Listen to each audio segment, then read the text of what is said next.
첫 사과와 첫 회동, 단일화 D-6 총력전. 야, 원래도 친했던 김용태 비대위원장과 이준석 후보가 만났습니다. 화기애애한 분위기가 나왔습니다. 원래 두 사람은 사적으로도 친한 사이입니다. 함께 보시죠. 아직 언론에 공개할 정도의 수준의 대화를 나누진 않았고요. TV 토론에서 보셔도 알 수 있듯이 이준석 후보가 말씀하시는 가치나 공약이나 방향성이 크게 다르지 않다라는 것을 많은 국민들께서 인정하실 거라고 생각이 듭니다. 그렇다면 계엄에 반대하고 그리고 독재에 반대하겠다라는 큰 틀에서 우리가 함께 할 수 있지 않을까. 이준석 후보도 큰 틀에서 여러 가지 고민을 하고 있다는 걸로 알고 있습니다. 김용태 위원장이 제가 고민하고 있다고 말했다고요? 더 혼나야겠네요, 진짜. 이거 진짜. 제가 어제 반농담조로 김용태 위원장이 저랑 워낙 친하다 보니까 자꾸 그럼 혼내준다 이런 얘기를 농담 삼아 했는데, 김용태 위원장이 저한테 형님 내심으로는 단일화 고민하고 계신 거 아니에요? 라고 제가 그냥 워딩 그대로 옮겨드릴게요. 제가 그래서 아닌데 이랬습니다. 이게 진짜 따옴표 그대로 쓰셔도 됩니다. 이준석 후보의 발언이 뭐랄까 좀 이렇게 좀 둥그러졌다라고 해야 될까요? 상당히 흥미롭습니다. 두 사람 어제 만났습니다. 함께 보시죠. 이준석 후보가 얘기했듯이 사적으로도 원래 친했던 두 사람, 형형 하면서 술자리도 자주 갔고, 원래 같은 당에 있을 때부터 친했던 천하용인 중 한 사람이기도 했었죠. 이렇게 손을 꼭 잡고 두 사람이 어깨 동무도 하고 굉장히 친한 모습 만났는데, 만나서 단일화 얘기를 계속해서 김용태 비대위원장이 한 거죠. 이준석 후보도 강하게 거절하지만 않았다라는 게 주변인들의 전언입니다. 옆에서 나경원 전 대표가 또 같이 셀카를 찍고 있는 모습을 보이기도 했습니다. 손잡고 있는 모습 보니까 김용태 비대위원장이 더 간절하게 이준석 후보의 훨씬 더 간절한 쪽은 김용태 비대위원장인 것 같습니다. 일각에서 정치권 논란도 있지만 어떻게 비대위원장이 혼내준다라는 표현을 하느냐. 근데 두 사람이 사적으로 워낙 친한 사이입니다. 충분히 그런 표현이 가능한 사이라는 말씀도 드리겠습니다. 자, 지금 보시면요. 정치는 가능성의 영역, 생물, 안영환 의원님 이런 표현 안 의원님께서 자주 쓰셨잖아요, 평소에. 지금 이준석 후보 발언을 보면 아직까지는 단일화 안 한다라는 게 이제 공식적인 입장인데, 굉장히 박절하게 거절했다가 어제 얘기만 들어보면 김용태 비대위원장한테 아닌데? 그냥 요 정도예요. 어떻게 보십니까? 기본적으로 단일화는 어렵습니다. 네. 그걸 전제하고요. 그런데 이제 전제하고 방금 말씀하신 것처럼 정치는 생물이라고 하니까, 그러니까요. 가능성의 예술을 하니까는 그럴 가능성 100% 없다라고 할 수는 없을 것 같습니다. 그러나 어렵다는 전제를 하겠습니다. 그런데 이제 어제 김문수 후보께서 이준석 후보가 좋아하는 방법으로 비례 단일화 추진하겠다라고 이야기했는데, 이준석 후보가 가장 좋아하는 방법은 뭐겠습니까? 본인으로 단일화 되는 거죠. 네. 그러면 단일화 되는 겁니다. 걱정할 필요가 없는 거예요.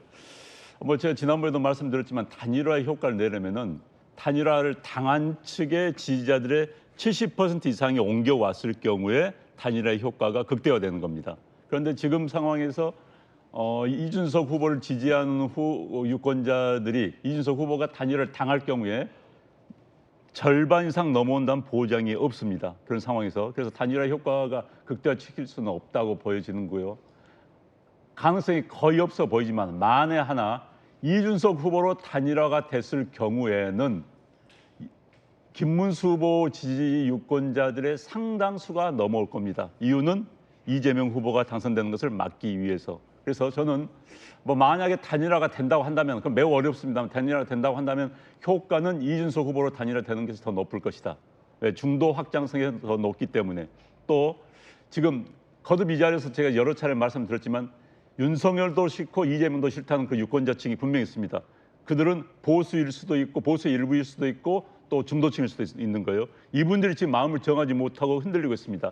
이분들을 끌어올 수 있는 후보는 윤의 이미지가 더 강한 김문수 후보라기보다는 거기서 독립적이고 해방된 누굽니까?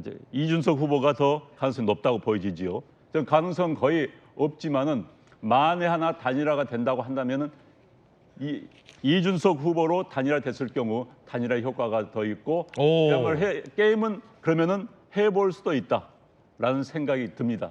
그러나 이제 그 단일화 방법을 놓고 김문수 후보 측에서 뭐 손 들고 내가 포기하겠다 할 수는 없겠죠. 그럼 여론조사를 한다. 그럼 여론조사를 하면은 결국은 보수 유권자들이 제가 말씀드린 것 같은 아주 전략적인 판단을 하기 전에는 일단 김문수 후보 쪽을 손을 들어줄 것이기 때문에 여론조사에서도 이준석 후보가 이길 가능성이 낮고요. 그러나 김문수 후보가 난 이재명 독주를 막기 위해서 포기하겠다라고 하고 이준석의 손을 들어준다면은 게임은 상당히 벌만해질 겁니다. 그리고 중도층이 어느 정도 이준석 후보 측에게 옮겨갈 수 있기 때문에요. 그래서 이제 그러나 그것은 가능성이 매우 낮다. 왜? 한덕수 후보와의 단일화도 거부했던 김문수 후보 측에서 이준석 후보와 단일화를 할 것인가? 라는 문제에 딱 걸리는 겁니다. 그렇기 때문에 가능성이 거의 없습니다만 만에 하나 단일화가 된다면은 저는 이렇게 이야기했습니다. 이준석으로 단일화되면은 이번 선거의 게임은 완전히 판이 달라진다. 그리고 이재명 후보가 혼날 수도 있다라는 생각을 해봅니다. 안영환 의원님의 의견 전해드렸습니다. 김용태 비대위원장이 SNS에 이런 글을 올렸습니다. 결국 힘을 합쳐야 한다. 보수 본가가 고쳐줄 수 없는 집이라면 더 좋은 집을 새로 짓겠다. 밖에 나가서 고생한다는 말 공감이다. 대선 승리의 길 여는 안내자가 되어달라라고 구애를 했습니다. 안철수 의원도 최근 이제 이준석 후보와 같이 토크 콘서트도 하면서 가까운 행보를 보여왔는데 이 단일화의 적극적인 중매자로 안철수 의원이 나섰습니다. 안철수 의원이 이준석 후보의 학식 현장에 달려가기도 했습니다. 이 두 사람 만난 분위기도 굉장히 좋았다고 하는데요. 그 자리로 가보시죠. 시간이 걸렸습니다. 네. 바쁘시죠? 참. 이게 바쁘다기보다도 참 정말 바빠지시다니까 체력적으로 이제 좀 한계가 오네요. 제가 단일화를 해야 된다고 직접적으로 말하지는 않았습니다. 여러 가지 가능성들에 대해서 어떻게 하면 좋겠다 이런 일종의 조언 겸 부탁의 이야기를 했습니다. 저는 모든 최종 결정은 이준석 후보에게 다 맡겼습니다. 추후에도 만남의 가능성은 열어놓자고 서로 합의가 됐습니다. 그래서 아마도 남은 기간 동안에 다시 또 만날 기회가 있지 않을까 생각을 하고 있고, 안철수 의원께서 언제든지 또 이런 거에 대해서 상의할 수 있으면 좋겠다는 취지로 말씀하셨는데 지금 당장 제가 뭐 상의 드릴 만한 내용은 없을 것 같습니다. 내부에서도 그렇고 단일화에 대해서 고민하거나 아니면은 거기에 대해서 검토하거나 하지 않고 있습니다. 정치공학적으로 이렇게 단일화니 이런 거에는 저희는 전혀 시간을 쓰지 않고 있습니다. 분위기는 좋았어요. 자, 김광삼 변호사님. 자, 이게 이제 이준석 후보가 절대 안 한다. 저 단일화 무쇠다. 뭐 병이다. 뭐 이렇게 초반에 뭐랄까 어쩌면 어떤 알러지 반응을 보였던 것과 많은 정치권 관계자들이 지금 보면 안철수 후보, 뭐 김용태 비대위원장과의 만남에서 이준석 후보가 보였던 것은 뭐 아닌데 뭐 지금 당장은 뭐 없다. 조건들이 붙어요. 지금 당장은 없다. 김광삼 변호사님, 막판 단일화 가능성 어떻게 보십니까? 이제 바로 단일화하기는 어려운 상황이죠. 이제 그런데 특히 이제 이준석 후보가 완전히 손살을 치고 있는데 그 손사래가 전에는 막 이렇게 했다고 한다면 그렇지. 지금 뭐 한 이 정도. 안녕. 그 정도. 완전 전에는 어떻게 했다고요? 뭐 절대 안 된다. 지금은 이렇게 어떻다고요? 했다가. 안녕. 아, 그렇군요. 차이가 있군요. 그래서 그냥 언뜻 보면 가능성이 없다고 이렇게 볼 수도 있는 여지는 있지만 네네. 제가 볼 때 이제 가능성은 점점 높아지고 있다. 오. 그건 이제 두 가지를 말씀을 드리려고 하는데, 일단 첫 번째는 제가 이제 여러 번 방송에서 얘기했지만 이재명 후보의 그 최고의 어떤 지지도는 50%거든요. 그런데 이제까지 이제 보수가 전적으로 뭉치지 않았어요. 네네. 그러니까 이 50%에서 더 갈 일은 없을 것이다. 그러면 뭐 당선 여부를 떠나서 적어도 몇 프로는 빠질 가능성이 있는 거고. 그런데 이제 김문수 후보와 관련해서는 보수가 그래도 이제 조금씩 뭉치고 있는 거잖아요. 네네. 그러니까 지지도가 지금 올라오고 있는 거고. 결과적으로 이제 PK가 지금 분열돼 있는데 PK가 점점 또 뭉치는 경향을 보이고 있어요. 그래서 여기서 올라주면서 지금 여론조사 상당히 지금 김문수 후보가 이제 선방을 하고 있다. 선방. 예예. 그러니까 여론조사가 올라가고 있는 상황이고, 그다음에 이제 이준석 후보 입장에서는 사실 여론조사가 거의 정체된 상태 아닙니까?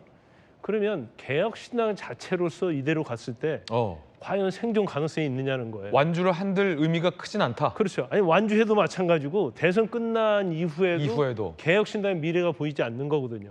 어떻게 보면 이런 상황에서 단일화라는 고리를 통해서 국민의힘과 같이 대선을 치를 수 있는 절호의 기회가 온 거고, 또 대선을 통해서 대선에서 국민의힘 후보인 김문수 후보가 성공을 하든 안 하든 어쨌든 간에 이 대선에 있어서는 이준석 후보가 역할을 한 거고, 그러면 결과적으로 보수층에서 이준석 후보에 대해서 굉장히 비호감이 많잖아요.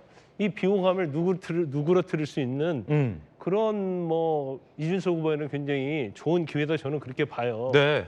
그런데 문제는 뭐냐면 딜을 하려고 하면 이거 일종의 딜이죠. 네. 뭐 비판하는 사람들 입장에서는 정치공학적 어찌고 이런 얘기하는데 정치는 원래 공학적이에요. 정치는 원래 공학적이다. 그렇죠. 그냥 비판하기 위한 비판할 때 뭐 정치공학적 단일화는 없다 이런 얘기를 하는데 정치는 다 정치공학적으로 이루어지는 거 아닙니까? 그러면 이준석 후보 입장에서는 제가 볼 때는 굉장히 고민을 많이 하고 있다, 저는 그렇게 봐요. 네네. 그러니까 겉으로는 배제를 하고 있다고 막 명시적으로 얘기하지만 여기에서 만약에 단일화를 하고 싶은 마음이 있는데 그 딜의 조건이 어떻게 될 것인가. 우리 안영환 전 의원께서는 단일화하면 뭐 이준석 단일화 이런 얘기를 하는데 저는 그 가능성이 없다고 봐요. 단일화하면 결국 국민경선이랄지 이런 걸로 해야 할 거 아닙니까? 그럼 보수층에서 김문수 후보를 사실은 단일화 후보를 밀을 수밖에 없어요. 그러면 단일화에서는 김문수 후보가 될 가능성이 엄청 커진다는 거죠. 국민경선을 한다 하더라도. 그러면 이준석 후보에게 뭘 줄 것인가. 그러면 우리가 지금 뭐 이게 뭐 당권을 준다랄지 이런 얘기들 많이 나오고 있잖아요. 아마 당권 준다면 하고 싶을 거예요. 근데 이 당권이 보장이 안 되는 거죠. 전에 안철수 후보도 마찬가지였잖아요. 뭐 그때 송은회는 당권 준다고 해서 단일화된다 했는데 결국 당 들어왔는데 얻은 게 없어요. 물론 인수위원장 자리는 얻었지만 이제 그렇기 때문에 이준석 후보가 지금 고민하고 있는 것은 단일화를 했을 때 본인의 어떤 정치적 미래랄지 본인이 뭘 얻을 수 있는 건지, 만약에 뭘 얻을 수 있다고 한다면 그게 어떻게 담보가 되고 확정이 될 것인지, 근데 이걸 어떻게 뭐 잘 모양새를 갖추고 명분을 갖추면서도 자기가 얻을 수 있는 네. 것을 어떻게 확정할 것인지 아마 이런 부분에서는 고민을 좀 하고 있을 것이다, 저는 그렇게 봅니다. 뭘 줄 거냐 이게 중요하다라는 의견이었습니다. 그 가운데 이준석 후보가 단일화에 대해서는 손사래를 치고 있는데 아주 흥미로운 얘기를 했습니다. 얼마 전에 단일화의 어떤 조건과 관련된 이야기를 이준석 후보가 스스로 꺼낸 겁니다. 들어보시죠. 김문수 후보께서 가진 어떤 확장성의 한계, 결국에는 중도층의 표심을 얻어오는 것도 어렵고, 이재명 후보가 지금처럼 여론조사 지지율 기준으로 40% 후반의 지지율을 가져가거나 50%를 상회하는 다자간의 여론조사 지지율이 나오게 되면은 국민의힘에서 꿈꾸는 어떤 단일화든지 정치공학적 시나리오가 작동한다 하더라도 불가능한 상황인 겁니다. 이재명 후보의 지지율이 40% 초반대 정도로 국한이 되어야지만이 그것이 그 다음에 정치공학을 생각해 볼 수 있는 거지. 단일화는 없다라고 말하면서 그 뒤에 붙어있는 기자들과의 어떤 질의응답 속에서 단일화의 조건에 대해서 이준석 후보가 얘기한 겁니다. 이재명 후보의 지지율이 40% 초중반으로 떨어진다면 단일화는 생각해 볼 수 있다라는 얘기입니다. 근데 이게 어떤 뜻인지 좀 원내대표 출신의 또 정치 베테랑에게 좀 여쭤봐야 될 것 같습니다. 홍영표 대표님, 이게 어떤 뜻일까요?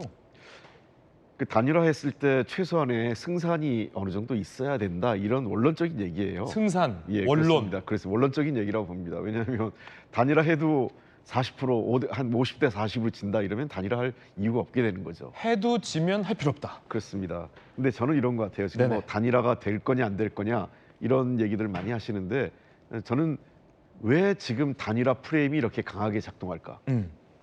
이거는 단일화 프레임이 작동되는 거는 두 가지예요. 단일화가 되면 그 국민의힘과 김문수 후보한테 좋고, 네. 왜냐하면 아까 저도 김광삼 변호사님 말씀하신 것처럼 단일화 되면 이준석 후보보다는 김문수 후보로 단일화될 가능성이 높겠죠. 경선을 하거나 이런 어떤 최소한의 양보하지 않을 테니까요. 자, 그렇다면 그러면 안 됐을 때 뭐냐? 단일화 프레임에 갇혀 있는 거예요, 이준석 후보가. 이준석 후보를 단일화 프레임에 갇혀 놓으면 기본적으로 김문수, 이재명 양자 대결 안에 플러스 알파가 되는 거죠. 삼자 대결이 아니라. 그러니까 왜냐하면 이준석 후보는 단일화의 대상으로 하는 약간의 이 번외 게임 주자처럼 만들어 버리는 게 국민의힘의 의도인 거죠.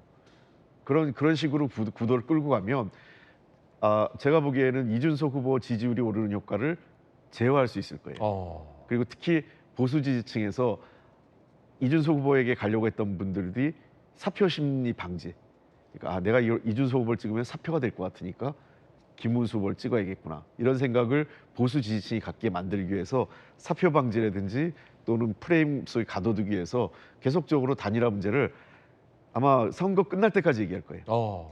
그러니까 예를 들면 25일 전까지 투표용지 인쇄 전, 그다음에 29일은 사전투표의 날이잖아요. 그 전날까지. 심지어 저는 보수 유권자들이 사전투표보다는 당일 투표를 선호한다는 측면에서 선거 전날까지도 단일화 프레임을 갖고 계속 이준석 후보를 압박을 할 거로 보고, 이준석 후보는 뭔가 이 단일화 프레임에 갇히려고 하지 않으려고 그럴 거예요. 다른 이슈가 만들어진 게 좋죠. 예를 들면 양당에 대한 교체, 세대 교체라든지 뭐 새로운 제3당에 대한 프레임 이런 것들이 만들어져야 되는데 단일화 프레임에 갇히는 게 도리어 이준석 후보로서는 답답한 상황이죠. 근데 아까도 말씀드렸지만 이준석 후보 입장에서도 최종적으로 자기 지지율이 점점 그 하향 추세가 될 경우에는 네.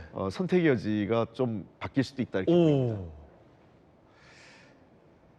결국 지지율에 달렸다. 홍익표 대표의 말씀 그거군요. 지지율에 달렸다. 지난 대선 때도 단일화가 있었죠. 안철수 후보와 윤석열 전 대통령 사전투표 전날에 단일화가 성사됐었습니다. 그러니까 대선이 12일밖에 안 남았다고 하지만 지난 사례를 비추어 본다면 단일화 협상의 시간은 어느 정도 충분히 있다라는 얘기입니다. 함께 보시죠. 자, 홍표 대표께서도 얘기하셨듯이 사전투표 전날까지도 단일화 프레임이 가동될 것이다.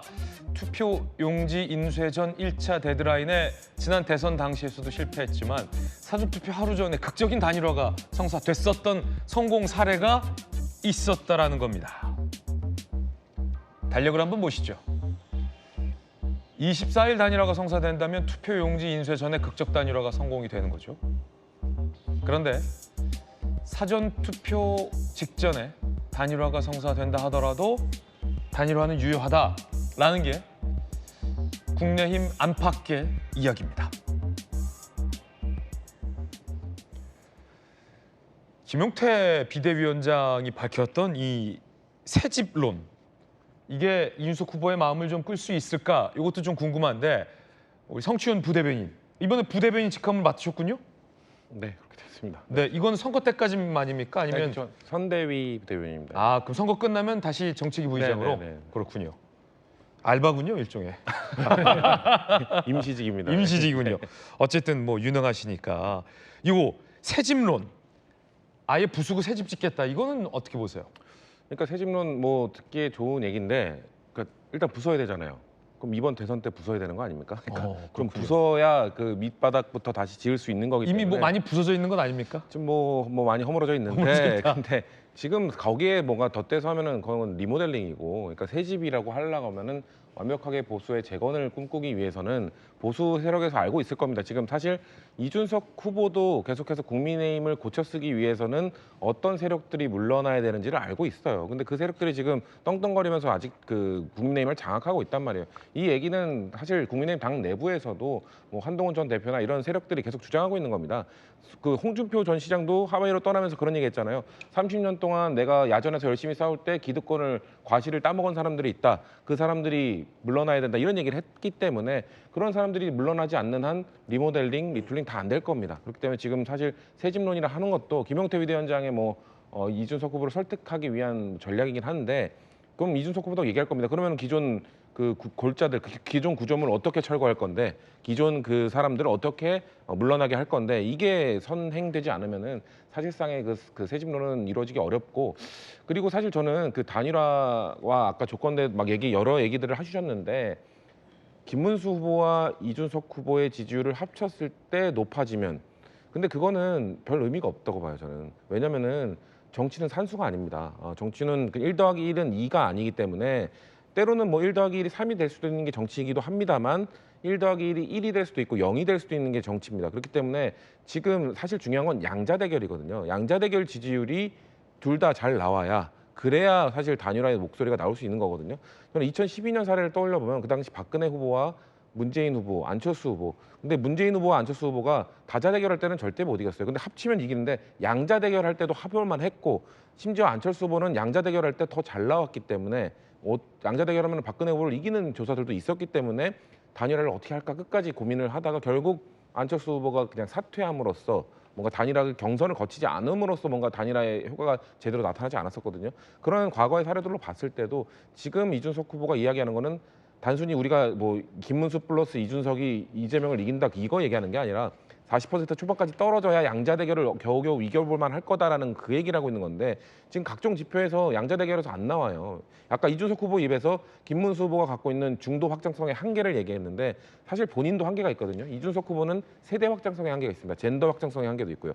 이준석 후보의 주요 지지층은 2030 남성이기 때문에 이준석 후보로 단일화됐을 경우 절대 뭐 알 수 없는 시너지나 폭발력이 있을 수도 있는데 저는 이 젠더나 이 세대의 좀 뭔가 확장성의 한계가 있을 것이다. 왜냐하면 이준석 후보가 뭐 저는 뭐 젊은 정치 잘 되길 바랍니다만 지금 뭔가 본인의 정치적 역정 속에서 뭔가 비호감도를 많이 키워왔기 때문에 거기에 확장성의 한계도 있을 겁니다. 저는 짧은 기간 동안 그런 양자 대결의 수치를 끌어올릴 정도의 뭔가 퍼포먼스를 만들어내지 못하면 사실상 단일화는 못할 것이다. 그리고 지금 김문수 후보의 지지율이 올라가고 있다. 이제 보수층에서 좀 고무되어 있는데 이준석 후보의 지지율도 조금씩 올라가고 있거든요. 그게 만약 이제 두 자릿수가 되는 순간 이준석 후보 입장에서는 어차피 양자 대결에서 지는 선거 내가 완주를 해서 나의 기록을 남기겠다. 그게 나의 역정에 훨씬 더 도움이 될 것이다라는 판단은 저는 할 거라고 보거든요. 그렇기 때문에 지금 김용태 비대위원장의 새 집론 이런 것들 다 좋은데 결국은 양자 대결에서의 지지율이 안 나오면 단일화는 상당히 어려울 거라고 저는 봅니다. 현재 분위기는 꾸물꾸물 되고 있지만 뭔가 2%들 다 부족한 것 같다라는 의견 드린 것 같습니다.